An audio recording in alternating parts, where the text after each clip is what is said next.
So Clayton's got a good topic. It's one of the, last year we had like 8 different education topics. This is the only one really this year that's really about education. And it's quite interesting. We do some standardized testing. Lots of colleges, every one of you have taken all sorts of testing. And so his is about standardized testing. It's quite interesting, so pay attention.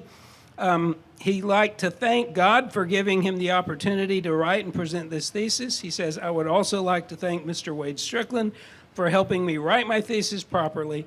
Lastly, I would like to thank my advisor, Miss Yossi Leah Christie, for helping me in revising my thesis. Clayton's title is Education's Parasite, Unmasking the Perils of Standardized Testing. Give me just a second to get the timer ready, and I'll tell you when you can start. Can you show me the timer, sir? Yeah. I will turn the timer around after you start.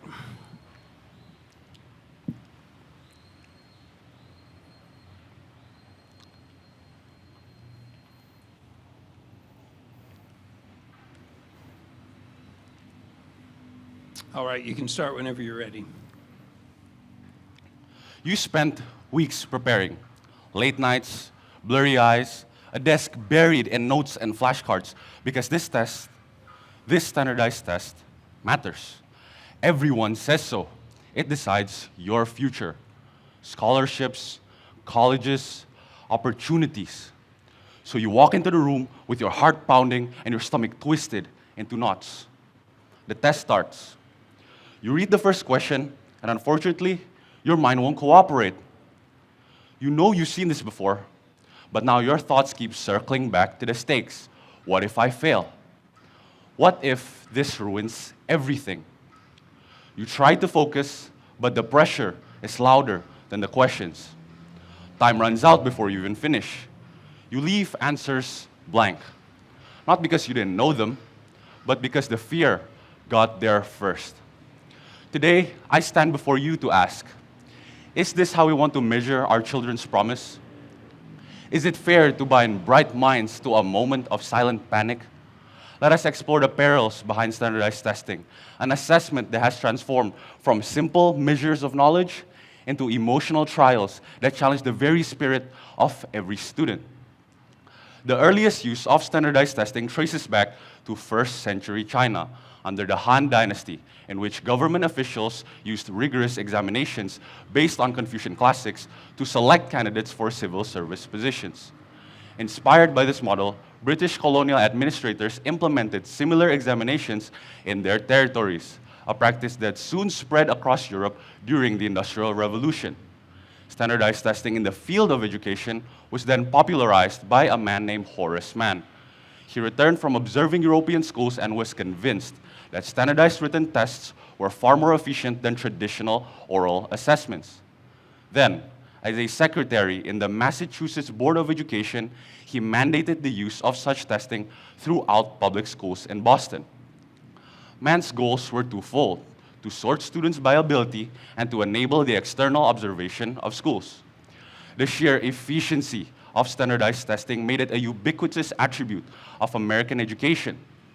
As time progressed, such testing became globally recognized through multiple groundbreaking educational reforms.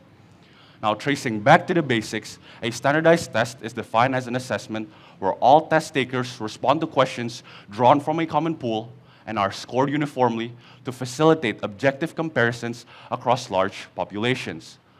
Such tests serve diverse purposes, including measuring in-school achievement, predicting future academic success, guiding university admissions, and enabling cross-country educational comparisons. They most often employ multiple choice items for straightforward, objective scoring alongside short answer questions that require manual scoring through rubrics to capture a more nuanced student understanding. As of today, society recognizes standardized testing as a cornerstone of education systems. These examinations are used globally to measure student readiness for college and the workforce, such as the SAT in the United States, the Gaokao in China, and the A-levels in the UK. They serve as gatekeepers for college admissions and rank school districts worldwide. The massive influence standardized testing has on education demands immediate attention. Analogically, standardized testing is like the navigation system of a large ship. The captain of this ship must regularly check the system to ensure that the ship is sailing in the right direction. Educators must evaluate such practice to guarantee that students would experience proper academic development. Now, the controversy associated with standardized testing results in a variety of responses. Several Ivy League schools are bringing back the requirement of SAT scores after previously waiving them. However, approximately 1,835 US colleges are now using SAT optional admissions. With the test's growing popularity, many institutions feel obliged to address the issue immediately. However, without viable alternatives to such tests, removing them would lead to examinations that might be inconsistent or ineffective. As of today, standardized testing should be restructured for three main reasons. It has detrimental effects on student well-being, it perpetuates educational inequalities, and it limits holistic learning. Despite its pivotal role in modern education, standardized testing culminates high anxiety levels in a student's psychological condition. Research done by Nancy Hamilton observed the students' sleeping habits and anxiety levels a few days before taking a statistics exam. The study's findings suggest that test anxiety and poor sleep have a bidirectional relationship, in which test anxiety degrades sleep quality, resulting in impaired mental function. The sleep deprivation these students experience could lead to several health problems, such as weight gain, mood swings, unhealthy immune system, impaired mental function, and many more. Moreover, the study also implies that high-stakes testing does not necessarily reflect students' academic capabilities if their cognitive abilities worsen prior to the test. Essentially, a high-stakes exam is like a trap, promising success but ultimately locks students in a cycle of sleepless nights. Aside from the anxiety that standardized tests offer, they also shift students' intrinsic motivation to extrinsic rewards, ultimately hindering them from learning genuinely. Intrinsic motivation is motivation that comes from within, such as participating in an activity because the individual finds it rewarding. On the other hand, extrinsic motivation is motivation that comes from outside of the individual, such as doing something to earn a reward or avoid punishment. Alfie Kohn, an expert in education, points out the detrimental outcomes of using extrinsic rewards in education. He found that extrinsic motivators are far less effective than intrinsic interests because students learn more deeply when they are internally engaged. Students, motivated by their desire to achieve high test scores, lose sight of their intrinsic enjoyment or curiosity when it comes to learning. Standardized tests, serving as an important component of a successful academic journey, amplifies the undermining of intrinsic motivation. Now, another detrimental effect standardized testing imposes on students is that it lowers their self-esteem. Research done by Laura Lee Kearns investigates the mental state of students in Canada that failed the Ontario Secondary School literacy test, a standardized test that requires students' English proficiency. Most participants claimed that the test results are a measure of their personal worth and potential. They also experience shame, humiliation, stress, and self-doubt after failing. Some of the students were even reluctant to take more challenging literacy courses because they felt inferior. These emotional responses highlight how standardized testing can undermine students' confidence, which could lead to various mental and physical health issues. Low self-esteem could result in anxiety, depression, self-isolation, and many more. Ultimately, failing a standardized test is like a cracked mirror, distorting the reflection of students' true abilities, leaving them seeing only a broken image of their potential and worth. Moving on to the next argument, standardized testing perpetuates educational inequalities. Standardized tests allow students from affluent families to have an unfair advantage over less privileged peers. A report by Richard Kallenberg suggests that wealthy students in the US are significantly more likely to take SAT preparation courses than students of low income. Numerous studies also point out how test coaching is very effective for students taking a standardized test. For instance, a Princeton review reported that students taking the SAT Ultimate Classroom course saw an average score increase of 255 points. To better illustrate this disparity, imagine two runners preparing for a marathon. One runner has access to the best training facilities, personal trainers, and high-quality running shoes. The other runner has to train on uneven ground without guidance or even proper nutrition. On race day, they both stand at the same starting line, but the race was never truly fair to begin with. Lowering the importance of standardized tests would cause universities to thoroughly review more student applications. However, leveling the playing field among all students upholds equity and social justice, certainly making the cause worth the effort. Second, schools in underfunded regions often fail to prepare students adequately for standardized exams. A desk study by John Mwangi suggests that sufficient funding allows students to enhance students' learning experiences, whereas insufficient funding could widen achievement gaps between low-income students and affluent ones. The journal then points out the educational infrastructure of several countries, like the US and Brazil, that have achievement disparities due to insufficient funding.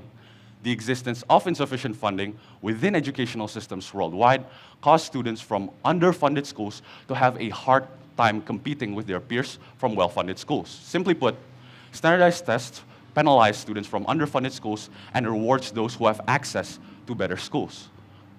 Third, standardized tests disproportionately disadvantage marginalized groups, including racial minorities and non-native speakers who face systemic biases in test design and administration. Janet Helms, an expert in psychology, critiques how Eurocentric tests like the SAT are designed around white cultural norms and does not take into account alternative cultural approaches to problem solving. She suggests that people of different cultural backgrounds approach problems differently. Thus, standardized tests mitigate existing educational inequalities by giving students who have been socialized in culturally relevant environments an advantage over their marginalized peers. Essentially, standardized tests treat culture like an invisible ink that is clearly seen by those who know where to look, but completely hidden from those outside the dominant group or culture. Lastly, standardized testing limits holistic learning and innovation. Standardized testing fails to assess essential 21st century skills, which refers to the important knowledge and practical abilities needed to thrive in today's society. A survey by Josephine Okafor in Nigerian schools concluded that standardized tests often overlook creativity, problem solving, and interpersonal skills. If standardized tests fail to measure 21st century skills, then they do not accurately predict how well a student is going to perform in college or in their future career, and could also shift students' focus away from developing such important skills. To better understand this issue, imagine two students. One spends hours memorizing formulas for a physics test, while the other works on a robotics project where they collaborate with peers. The first student might score higher in a standardized test, but the second is receiving hands-on experience in teamwork and innovation, which are skills that employers value nowadays. Additionally, standardized testing limits teacher autonomy and curricular flexibility. Research has shown that teacher autonomy have a significant positive correlation with professional dedication. Teachers with higher autonomy tend to be more dedicated in their profession and utilize student-centered approaches. Unfortunately, standardized tests are notoriously known for limiting teacher autonomy. Research by Samson Fanuku examines the autonomy teachers have in Ghanaian schools. The findings of his research suggests that standardized tests limits teachers' ability to adapt lessons according to their students' needs. Such rigidity prevents teachers from being immersed in their jobs and hinders them from adapting to their students' learning styles. One size certainly does not fit all. Emphasizing a uniform approach to education fails to accommodate diverse learning contexts. Aside from limiting teacher autonomy, standardized testing also encourages students to strictly study test-related materials. A literary review by Moses Adeoye suggests that standardized tests emphasize memorization multiple choice questions, and formulaic responses. Consequently, students in test-focused classrooms have fewer opportunities to engage in open-ended problem-solving or creative projects. Analogically, standardized testing turns education into training students to follow a recipe instead of teaching them how to cook.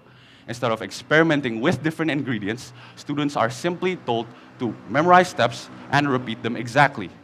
Hence, they would be able to recreate a dish but would struggle when asked to cook something new. Similarly, students could easily pass a test but would struggle when solving real-world problems. Now, despite the damages standardized testing brings on education systems, some might argue that these tests offer a consistent and objective measurement of student achievement across diverse schools and regions. However, Alfie Kohn argued in one of his books that these tests distort what counts as real achievements and simply measure what matters least. The multiple choice format of such testing fails to assess complex problem-solving skills. Additionally, the time conditions of such tests also force students to prioritize speed over thoughtfulness. Simply put, the objectivity and consistent measurement of standardized testing comes at a greater cost, which is by reducing education to a narrow set of skills, such as rote memorization. Some might also argue that standardized testing helps students develop valuable skills, such as time management, test-taking strategies, and the ability to perform under pressure. However, research done by Scott Paris suggests that an overemphasis on test-taking skills leads to a narrow learning experience. Standardized tests encourage surface-level learning and hinder students from developing a meaningful understanding of concepts. For instance, a student with a strong passion for creative writing should not come to English class only to learn how to answer multiple choice questions in under 1 minute. His or her passion for writing would surely fade away. Reviewing what we have discussed so far, standardized testing must be restructured or even reconsidered because it harms students' mental health, widens educational disparities, and limits holistic learning. Now, how do we restructure such testing? Universities could start adopting test-optional admissions. This effort would reduce the stakes of standardized tests and give students of low socioeconomic status an even playing field to get admitted.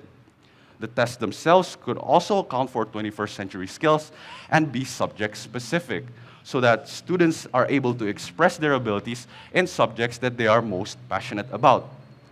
Lastly, governments should start subsidizing testing agencies so that they could offer free or cheaper test preparation courses. Before I end my speech, remember that if we keep testing everyone the same way, we silence those who think differently. And oftentimes, those are the ones we need most. After all, a fish could never climb a tree, and a monkey could never traverse the waters. Thank you.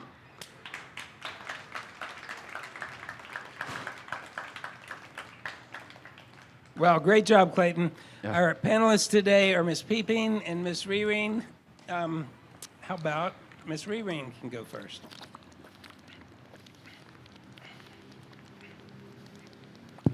Okay, Hi, Clayton. Hi, Miss. Okay, how are you? Good. Okay, yeah. So you had an interesting topic. It relates to education and also so relevant also. I really appreciate it. It also relates with you as a student. And then you deliver your speech very well. Although I got the sunburn, but I enjoy listening to your speech. And you. also good memorization that you had. Okay. Thank you.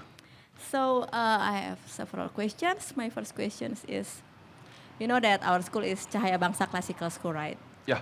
Classical school, the school that is rooted in classical education. So according to your research, how's the perspective of classical education toward the standardized test? Does it align with the classical principles or not? If it aligns, so which principle does support it?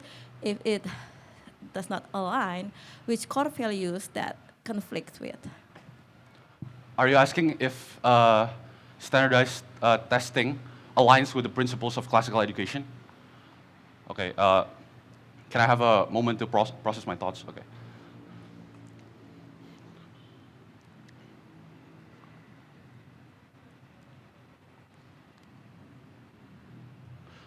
So, to answer your question, I believe that standardized testing, when it was made, it was aimed to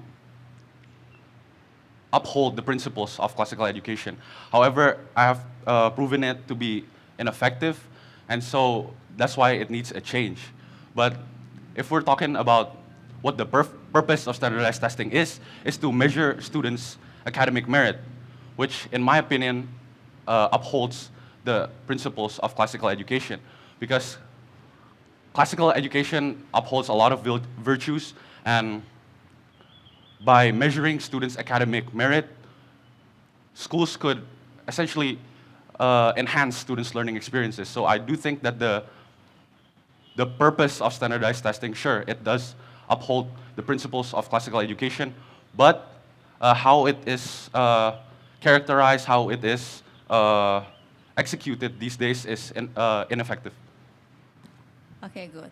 So, although it's not perfect, yeah, but according to your research, is there any form of the standardized test that could be used by the classical schools that still align with the classical principles? Thank you for your question. I guess to make it more effective, like I said, we should reduce the stakes of standardized testing, making it only a path. The keyword is a, not the, so a path to college admissions or scholarships. And after reducing those stakes, we can also change the tests to be subject-specific and account for 21st century skills so that they can accurately predict how well a student is going to perform in college or in their future workplace. And yeah, I guess that's it. So, is there any standardized test that is specially designed for classical education so far you know? Oh, you mean like standardized tests used right now, like the SAT? Yeah, but it's specially designed for the classical schools that can support the classical principles, but also still can measure the student achievement. No, as of right now, I don't think there is any standardized test that is effective and, yeah, that is effective. Okay, so maybe you can do more research because actually, yes, there is. The name is Classical Learning Test. It's specially designed for the classical school or liberal arts students. It has the essay components, critical thinking, and also philosophy, historical thing that is used now in most classical schools in the world actually. So if you talk about the better form of the standardized test, CLT is one of the example of the form actually. Okay, but thank you. And also, can you mention the examples of the standardized test in Indonesian education? As of right now, they removed the Ujian Nasional, and they are planning to make the TKA, test kemampuan academic, for next year. But then as of right now, I don't think there is any standardized test that is like used nationwide and is enforced by the government now. We have some standardized tests with different purposes actually. TKA or maybe also AN, ANBK, yeah. And there's going to be a plan. We are going to make something like UN, Ujian Nasional, with different kind of form or name, but still that's a standardized test, right? Yeah. As we know that according to the classical principles, we avoid teaching to the test actually, right? But somehow, especially in Indonesia, we cannot avoid the system and we cannot escape from the national exam. Yeah. So, what strategies do you think that can be done by schools or teachers to help and support the students so they will be able to face that kind of examinations by the government or by the nations without compromising the classical education principles? Thank you for the question. In order to do that, the schools simply need to leave some space for teachers to innovate in their classroom still, because I believe that if teachers are more dedicated to their profession and they enhance students' learning experiences, and then as a result, students would be able to develop good critical thinking and problem-solving skills. And so I believe that with that, they would be able to still do the standardized tests well.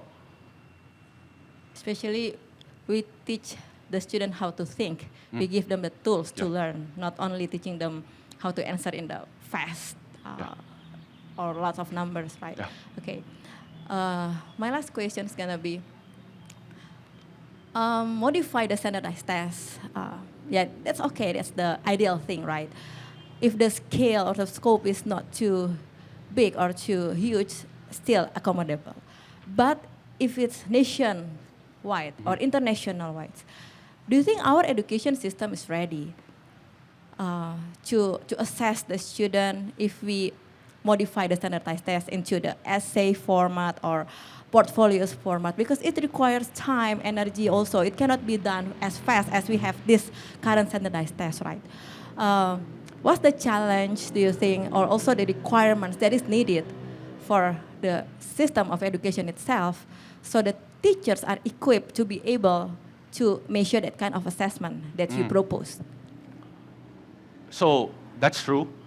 It will take a lot of time and it will take a lot of effort as well as money for educators or members of the Board of Education to create a new standardized testing that involves critical thinking and problem-solving skills. That's true. But I believe that it is worth the cause because even with standardized tests right now, most teachers, studies have shown that most teachers are not even trained or equipped to interpret the standardized test scores.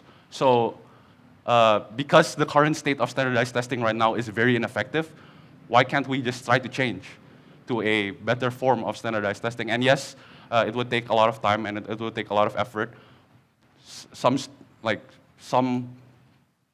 classes of students would experience, standardized testing that may not be as effective. But if we were to march into that goal, into the goal of involving critical thinking and problem solving, I believe would still always be more effective than the standardized testing we have so far right now. What about the subjectivity? Thank you for your question. It's true that standardized testing offers an objective, consistent measurement with multiple choice questions. Like if I were to take a multiple choice question, I write the answer A and the answer is B, then I'm just wrong regardless.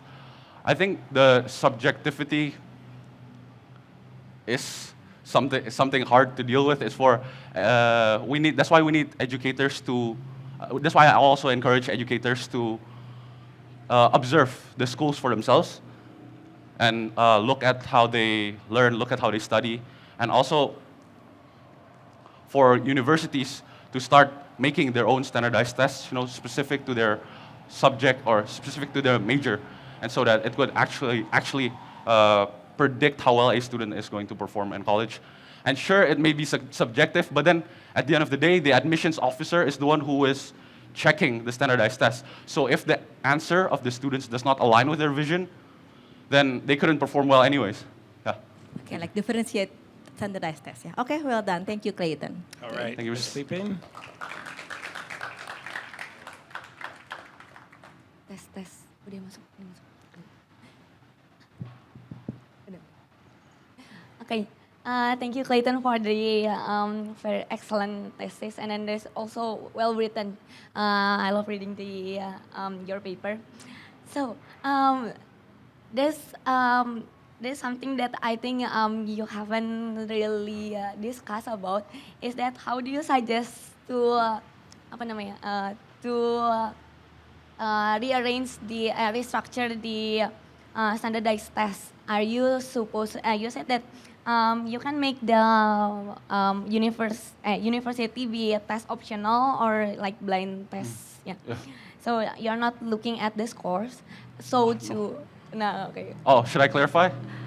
Oh, Okay, yeah. yeah. I encourage universities to start implementing test optional admissions so that students who have high standardized test scores, they can be considered. But at the same time, students who have low standardized test score would still be considered if their achievements compensate for it. Okay, thank you. So you said that because you said that it will cause the what's it called?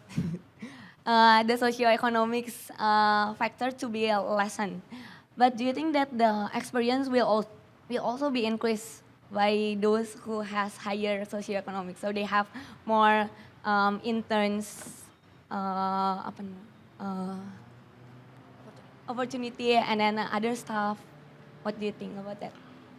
So I said in one of my proof, you can take a look at proof 2, claim 1, that it is like low socioeconomic status students, it is more expensive for them to get test preparation courses or even take the test themselves. It costs them money.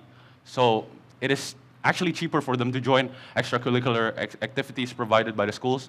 And so that if they were unable to score on a standardized test, they could participate in those activities. But then again, you're right that obviously students of higher, students from affluent families, they could take more internships, more exclusive extracurricular activities.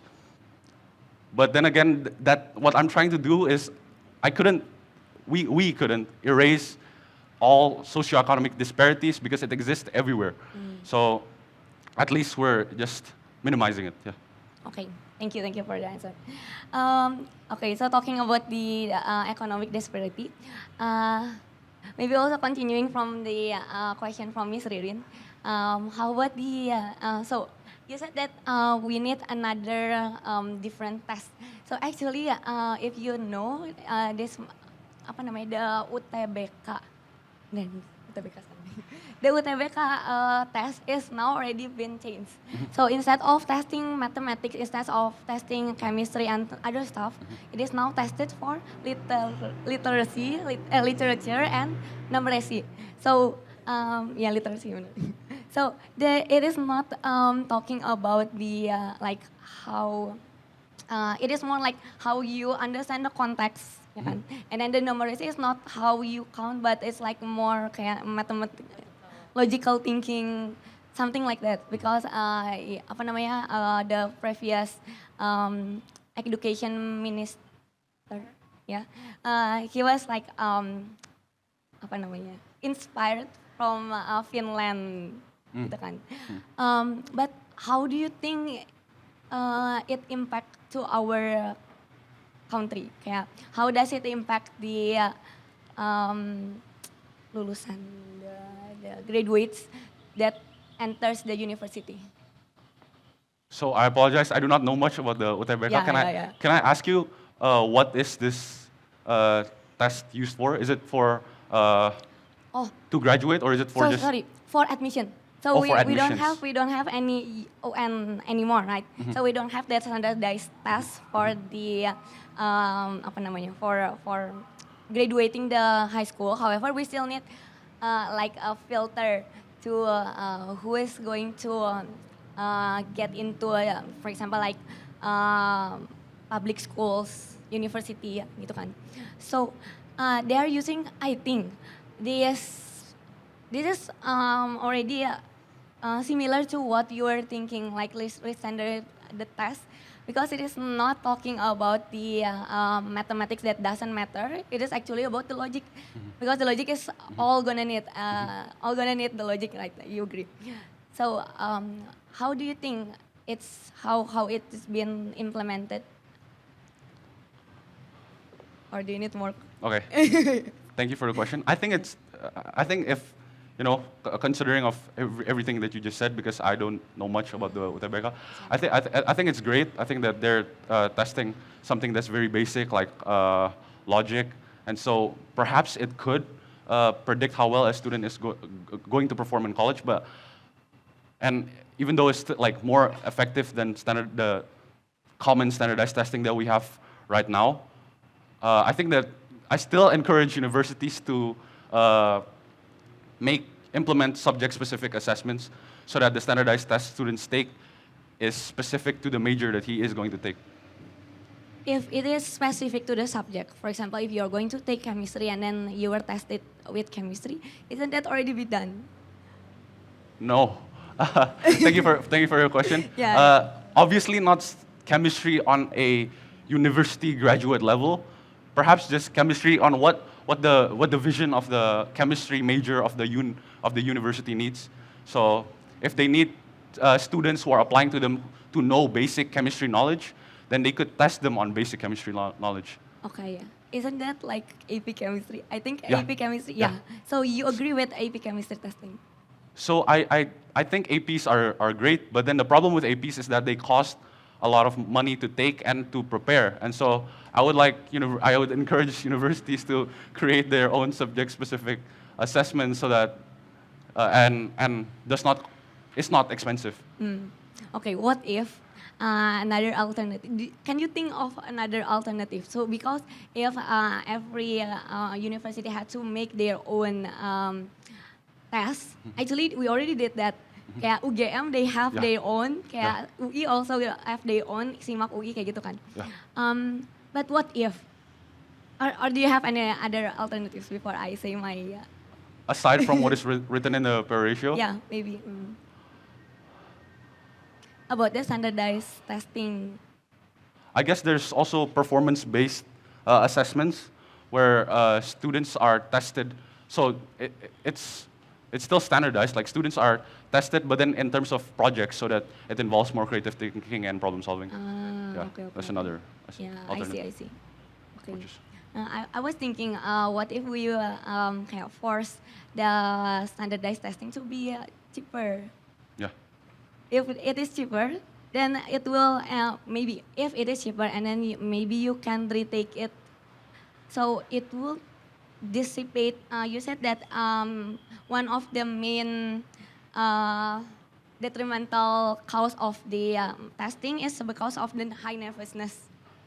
Yeah. Now, what if we eliminate that Yeah. factor? It becomes high pressure because it costs a lot, and then if you fail, then you just kayak it is like 3 millions Yeah. gone gitu kan. Yeah. But what if you can retake it? You can will it eliminate? Yeah.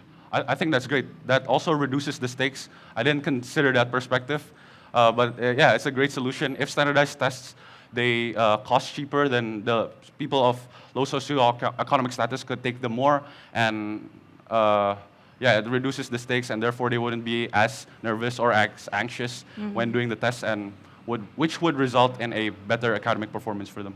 Yeah. Thank you. All right, thank you. I have a couple of questions real fast. We have only a minute or so. So in America, just a few years ago, the trend started to get rid of SAT as a mandatory test. Now, and so it became test optional, just like you were saying, where interviews were the primary decision maker, right? And it's just, but you could turn in an SAT test if you wanted to. Many of those same colleges have now begun adding them back, thinking that they failed in that process, and that while the SAT is not perfect, they decided at least it's a good first objective assessment that.